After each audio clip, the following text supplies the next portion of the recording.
बल्लारपूरमध्ये हातात धारदार शस्त्रे घेऊन नागरिकांमध्ये दहशत निर्माण करणाऱ्या 4 तरुणांना बल्लारपूर पोलिसांनी अटक केली. गौरव कुक्कडकर, बालाजी उर्फ कार्तिक मोहुर्ले, विष्णू वलसा, अनुराग मातंगी असे अटकेतील आरोपींची नावे असून त्यांच्या विरोधात बल्लारपूर पोलीस ठाण्यात गुन्हा दाखल करण्यात आला आहे.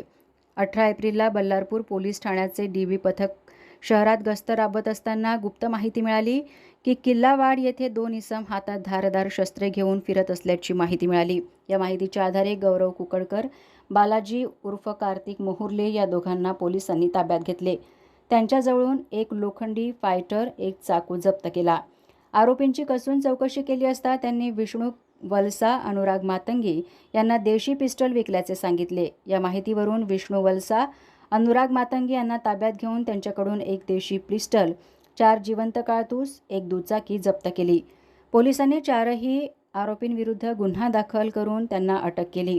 सदर अग्निशस्त्र कोठून आणले व उद्देश काय होता याबाबत अधिकचा तपास बल्लारपूर पोलीस करीत आहेत. ही कारवाई पोलीस निरीक्षक विपिन इंगळे यांच्या नेतृत्वात डीबी पथकाने केली.